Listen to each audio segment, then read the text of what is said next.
तनोतु न सदाशिवम।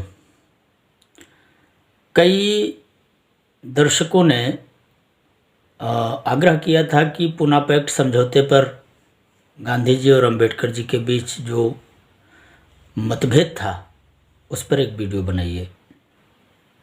तो पूना पैक्ट से पहले जो पूना पैक्ट की पृष्ठभूमि है उसे समझना बहुत जरूरी है। अगस्त 1932 को ब्रिटिश प्रधानमंत्री रामसे मैकडोनाल्ड द्वारा भारत में उच्च वर्ग, निम्न वर्ग, मुस्लिम, बौद्ध, सिख, भारतीय ईसाई, पारसी और अछूत, जिसे बाद में दलित कहा गया, आदि के लिए अलग अलग चुनाव क्षेत्रों के उनके आरक्षण का निर्णय दिया। इसे सांप्रदायिक अधिनिर्णय, कम्युनल अवार्ड कहा जाता है।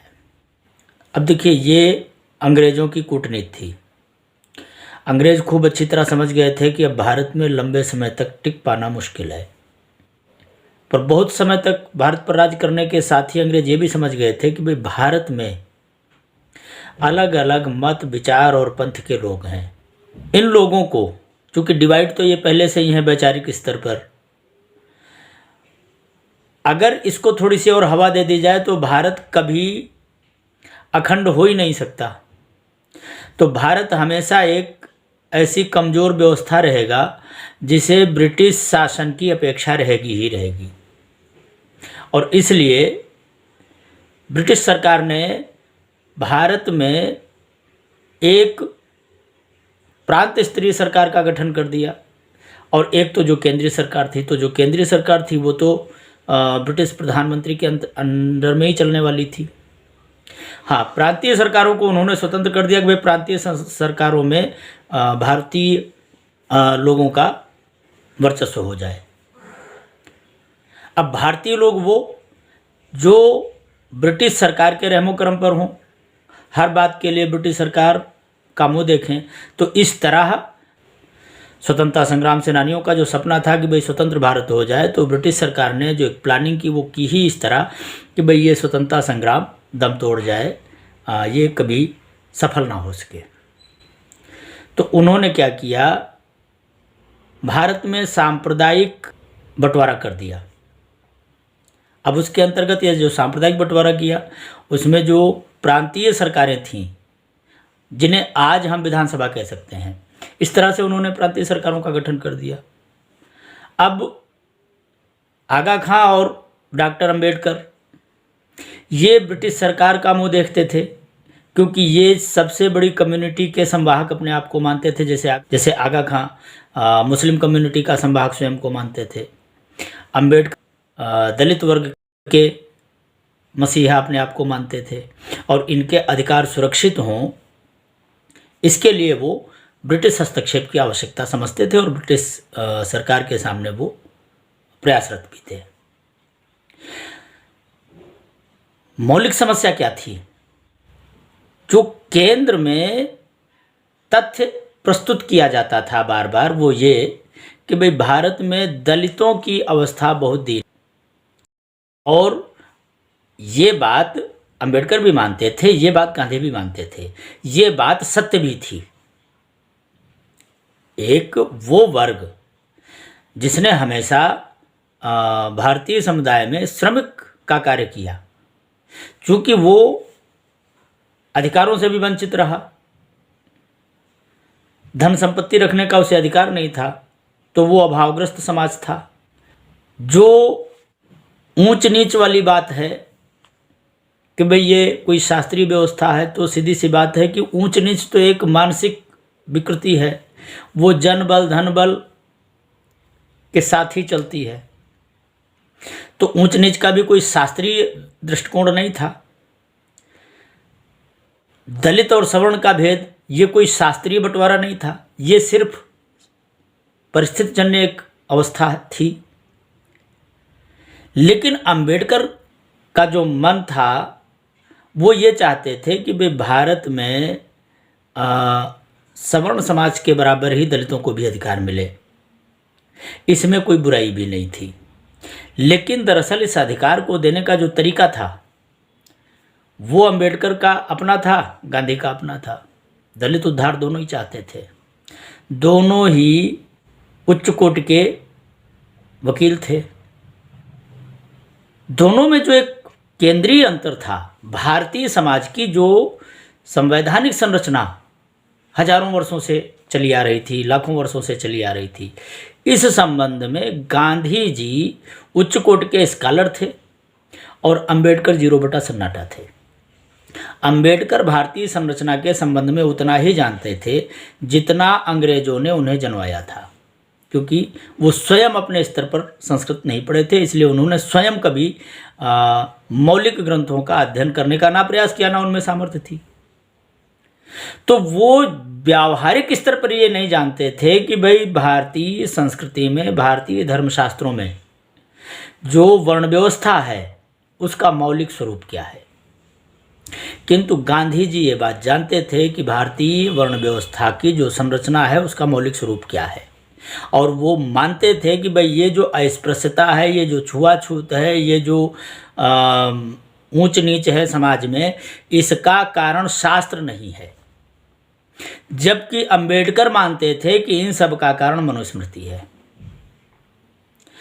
गांधी जी चूंकि भारतीय संस्कृति के उच्च कोटि के अध्येता थे, तो वो जानते थे कि भाई मनुस्मृति कोई कालातीत विषय नहीं है भारतीय साहित्य के संदर्भ में। चूंकि धर्म का जो मतलब है वो है ही विधि व्यवस्था, सामाजिक संतुलन का विधिशास्त्र। तो बार बार स्मृतियाँ बदली हैं, बार बार संशोधन हुए हैं। और कहीं छोड़ दीजिए, भागवत पुराण में जब वर्णाश्रम व्यवस्था की बात आई है तो सनातन धर्म का पूरा व्याख्यान किया गया है कि भाई सनातन धर्म किसे कहते हैं। तो सनातन धर्म में पहले तो नैतिक कर्तव्यों की बात करने के बाद उसके बाद क्रियात्मक कर्तव्यों की बात की गई है। ये 11 अध्याय का जो अंतिम श्लोक है वो है यस्य यल लक्षणम प्रोक्तम पुंसो वर्णाभिव्यंजकम यदन्यत्रापि दृश्येत तत् तेनैव विनिर्दिशेत। कलयुग के संदर्भ में, वर्तमान के संदर्भ में ये व्यास की व्यवस्था है कि भाई जो वर्णबोधक लक्षण हैं, जिनके आधार पर किसी वर्ण की पहचान की जाती है, वो जिस भी मनुष्य में दिखें, जिस भी व्यक्ति में दिखें, उसे उन वर्णबोधक लक्षणों के अंतर्गत ही गिना जाना चाहिए, उन वर्णों के अंतर्गत ही गिना जाएगा। ये कलयुग का धर्म है। और गीता में भी यही बात कही, चातुर्वर्णम मया सृष्टम गुण कर्म विभागसा। मनुस्मृति का लेखन काल सतयुग है, तो मनुस्मृति का जो वर्णाश्रम व्यवस्था का जो हिस्सा है वो द्वापर काल तक ही चलता है। द्वापर के बाद पौराणिक धर्म की प्रवृत्ति हो जाती है भारतीय समाज में। आप देखेंगे क्या आज कोई एक भी व्यक्ति अपनी वर्णाश्रम व्यवस्था में स्थित है?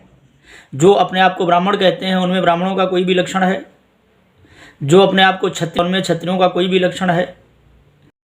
जो अपने आप को वैश्य कहते हैं क्या उनमें वैश्यों का कोई भी लक्षण है? कोई भी ब्राह्मण आज तुमको अग्निहोत्र करता मिलता है क्या? भाई मनुस्मृति का धर्म त्रिकाला बाधित नहीं है। ये सूक्ष्म बात गांधी जी समझते थे, अंबेडकर नहीं समझते थे कि भाई कर्म के आधार पर जो जैसा करेगा उसको उसी वर्ण में रखा जाएगा। तो गांधी जी ये मानते थे कि भाई जो ये छुआछूत, जो अस्पृश्यता है, जो ऊंच नीच का जो प्रसार है, ये शास्त्रीय नहीं है, ये मानव की विकृत मनोभूमि है और इसका जो समाधान है वो भारत में वर्ग भेद करके नहीं किया जा सकता, क्योंकि ये बड़ी समस्या नहीं है, इसको सुलझाया जा सकता है। और यदि इस तरफ विचार किया गया होता, अंबेडकर ने गांधी का साथ दिया होता, तो ये समस्या तो भारत में जाने कब खत्म हो जाती। अस्पृश्यता का आधार तो सिर्फ कर्म था। जब कभी मनुष्य स्वयं मल्ड होता था तो जो मल्ड होने वाला समाज था उसे अस्पृश्य कहा गया था। तो वो तो कर्म के आधार पर था। आज भी नगर पालिका में जो काम करते हैं कर्मचारी मनुष्य ही हैं, लेकिन उन्हें भी गटर में जाकर साफ सफाई करनी पड़ती है। तो जिस समय वो गटर से साफ सफाई करके निकलते हैं उस समय कितने लोग हैं जो उन्हें अपनी थाली में बैठा कर खिला लेंगे? अरे यार, जिसने उन्हें गटर साफ करते हुए देखा होगा उसके मन में एक सामान्य रूप से गंदगी के प्रति घृणा होगी। अब इसके लिए वो व्यक्ति दोषी नहीं है, वो कर्म दोषी है। तो अब वो कर्म दोषी है तो क्या वो कर्म खत्म कर दिया जाए? अगर ये कह दो कि भाई फिर गटर साफ ही ना किया जाए। तो तकनीकी बात थी। अंबेडकर जो चाहते थे कि भाई भारत में दो संप्रदाय बन जाएं, दो गुट बन जाएं। तकनीकी समस्या क्या थी? सांप्रदायिक अधिनिर्णयवाद में, कम्युनल अवार्ड में एक नियम लगाया गया था कि एक दलित को 2 वोट देने का अधिकार है और एक सवर्ण को 1 ही वोट देने का अधिकार है। दलित अपने 1 वोट से दलित प्रतिनिधि चुनेगा और दूसरे वोट से सवर्ण प्रतिनिधि चुनेगा, पर सवर्ण सिर्फ 1 वोट देने का अधिकारी है। यह बड़ी खतरनाक कंडीशन थी। यदि ऐसा हो जाता तो आप कल्पना कीजिए देश का क्या होता। गांधी जी इस व्यवस्था के विरोध में थे कि भाई दलितोद्धार के नाम पर देश को 2 टुकड़ों में बांट देना, दलित और सवर्ण के रूप में बांट देना, फिर तो देश कभी एक हो ही नहीं सकता, फिर तो कोई विकल्प ही नहीं बचता। और इसलिए अंततः गांधी जी के पास एक ही विकल्प बचा कि भाई या तो देश बचे और या फिर मैं अपनी जान दे दूं, क्योंकि इतना बड़ा रिस्क गांधी किसी भी स्थिति में स्वीकार करने को तैयार नहीं थे कि देश सिर्फ इसलिए बढ़ जाए कि दलितों पर बहुत समय तक अत्याचार हुए हैं। गांधी पूरे जीवन अछूतोद्धार में ही लगे रहे, ये जग जाहिर बात है। और गांधी ने धरातल पर काम किया। अंबेडकर ने तो ऑफिस में बैठकर कलम घिसी। व्यक्तिगत स्तर पर उन्होंने दलितों के साथ, अछूतों के साथ खड़े होना कभी स्वीकार नहीं किया, लेकिन गांधी का तो पूरा जीवन अछूतोद्धार के लिए ही समर्पित रहा। गांधी एक धोती पहनकर, एक लाठी लेकर उन्होंने पूरी जिंदगी जी। तो दलित के प्रति जो निष्ठा और आस्था, दलितों के उद्धार के प्रति जो जिजीविषा है, वो गांधी में है कि अंबेडकर में है? अंबेडकर एक संकीर्ण हृदय के ब्रिटिश मानसिकता के व्यक्ति थे, जिन्होंने अंततः जब कुछ भी उनके बस में नहीं रहा तो भी उन्होंने भारत में दलित और सवर्णों के बीच एक इतना बड़ा पहाड़ खड़ा कर दिया कि देश पता नहीं कभी एक हो भी पाएगा कि नहीं। जिस महार संघर्ष को उन्होंने दलित की अस्मिता का प्रतीक बना दिया, वो महार और पेशवाओं का संघर्ष था भी क्या? ये बड़ा प्रश्न है और इस पर आप अगला वीडियो देखेंगे कि तनोतना सदाशिवम।